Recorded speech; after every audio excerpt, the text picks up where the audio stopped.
توحید فی المحبت کیا ہے؟ اللہ سے محبت تمام محبتوں سے بالاتر ہو جائے. کوئی محبت اللہ کی محبت سے اوپر تو نہیں، برابر بھی نہ ہو. برابر ہونا شرک ہے، اوپر ہونا تو سمجھیے کہ اور پتہ نہیں شرک کے علاوہ بھی کوئی اصطلاح ہمیں ایجاد کرنی پڑ جائے گی.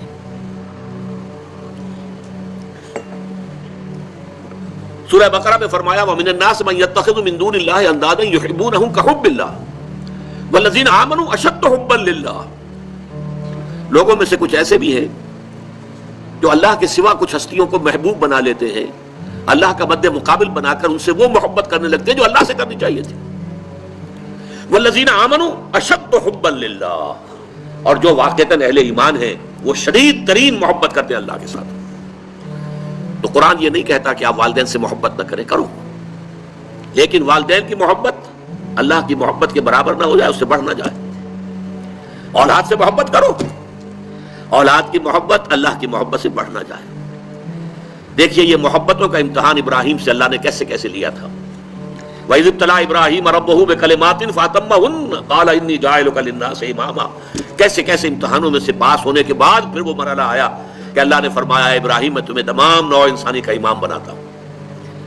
والدین کو چھوڑا اللہ کے لیے، گھر بار چھوڑا اللہ کے لیے، بادشاہ کے دربار میں آنکھوں میں آنکھیں ڈال کر مناظرہ کیا کہ نہیں کیا؟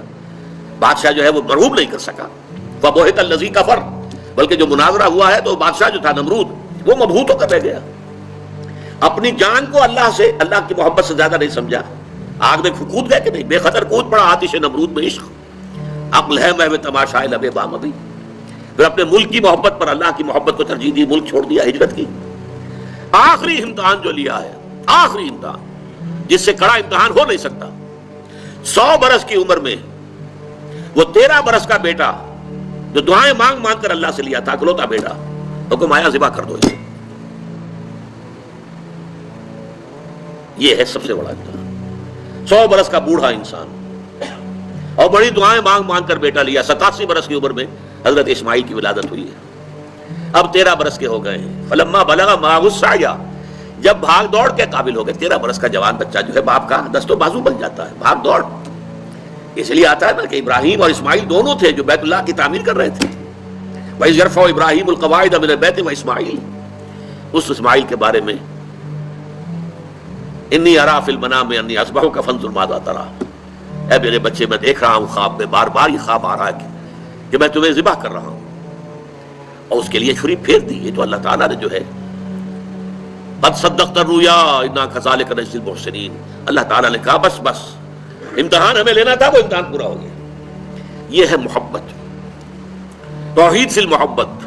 اللہ کی محبت تمام محبتوں سے غالب. اور اگر کوئی ایک محبت بھی آ کر آپ کے دل کے سنگھاسن پر اللہ کی محبت کے ساتھ براجمان ہو گئی، بات ساتھ کہہ رہا ہوں، اوپر نہیں، ساتھ بیٹھ گئی آپ کے دل کے تخت پر، تو یہی شرک فی المحبت ہے. اب دیکھیے یہ تو میں نے انڈیویجول لیول پر آپ سے بات کی. اب آئیے اجتماعی سطح پر، بلکہ اسی ضمن میں ایک آیت اور سن لیجئے. اللہ کی محبت کے ساتھ جڑی ہوئی محبت ہے اللہ کے رسول کی محبت، اور پھر تیسری محبت ہے اللہ کی راہ میں جہاد کی محبت. اب توحید فی المحبت کے لیے سورہ توبہ کی آیت نمبر 24 جو ہے وہ لرزا دینے والی بھی ہے اور بہت جامع بھی ہے. قل ان کان آباؤکم وابناؤکم واخوانکم وازواجکم وعشیرتکم واموال اقترفتموها وتجارۃ تخشون کسادها ومساکن ترضونها احب الیکم من اللہ ورسولہ وجہاد فی سبیلہ فتربصوا حتی یاتی اللہ بامرہ واللہ لا یہدی القوم الفاسقین. اے نبی سے کہہ دیجئے لوگوں دیکھو، اگر تمہیں اپنے باپ، اپنے بیٹے، اپنے بھائی، اپنی زوج، مرد کے لیے بیوی، بیوی کے لیے شوہر زوج ہے، اور اپنے رشتہ دار اور وہ مال جو تم نے بڑی محنت سے کما کر جمع کیے ہیں، اور وہ کاروبار جن کی کساد بازاری کا تمہیں ڈر رہتا ہے، اور وہ محل، وہ حویلیاں، وہ مکانات جو تم نے بنائے ہیں تمہیں بہت محبوب ہیں. اگر ان 8 چیزوں کی محبت زیادہ ہو گئی تمہارے دل میں اللہ کی محبت سے، اس کے رسول کی محبت سے اور اس کی راہ میں جہاد کی محبت سے، تو جاؤ دفع ہو جاؤ، انتظار کرو یہاں تک کہ اللہ اپنا فیصلہ سنا دے. اور اللہ ایسے ناہنجاروں کو ہدایت نہیں دیتا. 8 محبتیں ایک پرڑے میں ڈال لیجئے. باپ کی محبت، بیٹے کی محبت، بھائی کی محبت، بیوی کی محبت، رشتہ داروں کی محبت. 5 مال کی 3 شکلیں، جائیداد، کاروبار اور کوئی نقد. 3 یہ شکلیں، 3 جمع 5 8. اور 3 محبتیں دوسرے پلڑے میں ڈالی، اللہ کی محبت، رسول کی محبت اور جہاد کی محبت. اب اگر یہ پلڑا بھاری ہے 8 والا تو جاؤ دفع ہو جاؤ. تمہارا اللہ سے کیا سروکار. اللہ ایسے ناہنجاروں کو ہدایت نہیں دیتا. سب سے پہلے یہ طے کر لو کہ ان 3 محبتوں کا پلڑا نیچے ہونا چاہیے، بھاری ہونا چاہیے ان 8 کے مقابلے میں. یہ ہے توحید فی المحبت اور یہ ہے شرک فی المحبت. لیکن اب اس کو لائیے ذرا اونچے سطح پر. وہ جو میں نے کہا انسانی معاشرہ، ریاست، اس ریاست کے لیے، معاشرے کے لیے بھی کوئی ایسی شے موجود ہونی چاہیے کہ جو اس میں رہنے والے یا اس میں شامل سب لوگوں کی محبوب شے بن جائے. یہ کامن محبت انہیں جوڑے گی، ان کے اندر اتحاد پیدا کرے گی. مثلا وطن کی محبت، وطن کی جے جے ہند، وطن کی عظمت کے گن گاؤ. قوم کی محبت، وطن پرستی، قوم پرستی، کوئی نظریہ پرستی. یہ بہت سی پرستشیں ہیں جن سے کہ لوگ پھر جڑے رہتے ہیں. نسل پرستی، لسان پرستی، زبان پرستی. یہ آج کل جو آپ کو کہتے ہیں کہ یہ لسانی عصبیتیں اور یہ نسلی عصبیتیں، یہ بلوچ نیشنلزم، یہ پختون نیشنلزم، یہ سرائکی نیشنلزم، یہ ایک اردو والا نیشنلزم، 5ویں قومیت نکلی تھی ہمارے ہاں. یہ سب کچھ کیا ہے؟ یہ جمعیت کے لیے، لوگوں کو جوڑنے کے لیے، شیرازہ بندی کے لیے، انہیں متحد رکھنے کے لیے کوئی نہ کوئی شے محبوب ہو جانی چاہیے. اس اعتبار سے اس دور کا سب سے بڑا شرک وطن پرستی ہے. لیکن پھر دیکھیے، میں بات آپ سے عرض کر رہا ہوں، علماء کرام اس کو نہیں پہچان پائے. اس کو پہچانا ہے تو علامہ اقبال نے پہچانا ہے.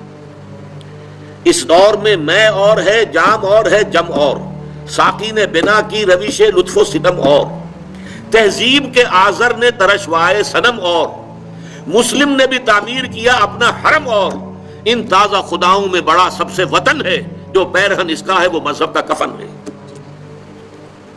نظارہ دیرینہ زمانے کو دکھا دے، اے مصطفی خاک میں اس بت کو ملا دے. یہ وطن پرستی شرک، اس دور کا سب سے بڑا شرک. نیشنلزم جو ہے وہ لوگوں کو جمع کرنے والی شے ہے. ہماری قوم، ریشیل نیشنلزم بھی ہوتا ہے، نسلی قومیت. اور آج کل نیشنلزم جو ہے وہ علاقائی ہوتا ہے، ٹیریٹوریل نیشنلزم. ایک ملک میں رہنے والے جو ہے اس کو سب ایک قوم ہے اور اپنے ملک سے محبت سب سے اوپر کر دے.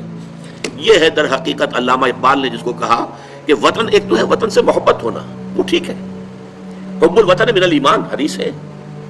گفتار نبوت میں وطن اور ہی کچھ ہے، اور گفتار سیاست میں وطن اور ہی کچھ ہے.